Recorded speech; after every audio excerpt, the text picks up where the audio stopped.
Salut à toi, courageux collégien. Aujourd'hui, on s'intéresse aux formes actives et passives. Dans une phrase, le sujet régit l'accord du verbe. Autrement dit, c'est en fonction du sujet qu'on choisit la terminaison du verbe. Mais attention, le sujet n'est pas forcément celui qui agit, qui fait l'action du verbe. C'est pour cela qu'on distingue la forme active, du latin ago, je fais, celle dans laquelle le sujet fait l'action du verbe, de la forme passive, du latin passus sum, j'ai subi, dans laquelle le sujet subit l'action du verbe. Un exemple ? Dans la phrase « Léon aime Gertrude », c'est bien Léon qui éprouve des sentiments pour Gertrude. Par contre, dans la phrase « Léon est aimé par Gertrude », c'est Gertrude qui a des sentiments pour Léon. Et pourtant, Léon est le sujet de « est aimé ». Vous constatez aisément que le sens n'est pas le même à la forme active ou à la forme passive.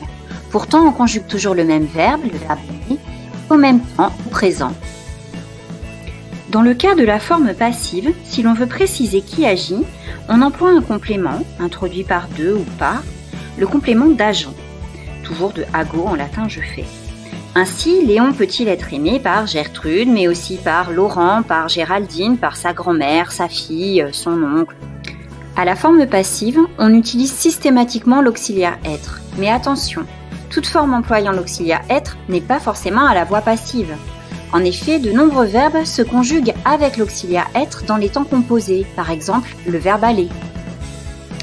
Pour identifier le temps d'une forme passive, on observe le temps de l'auxiliaire et son mode, le cas échéant.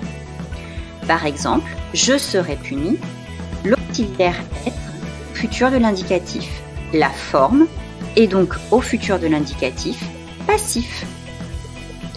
Pour conjuguer une forme à la voix passive, comme pour tous les verbes, il faut d'abord identifier son sujet.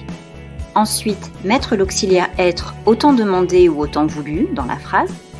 Enfin, ajouter un participe passé et l'accorder avec son sujet, puisqu'il s'agit de l'auxiliaire être. Lorsqu'on souhaite transformer une phrase de forme active en forme passive, le COD devient le sujet du verbe et le sujet devient son complément d'agent. Ainsi, la mouche bleue irisée a été dévorée par l'araignée duveteuse.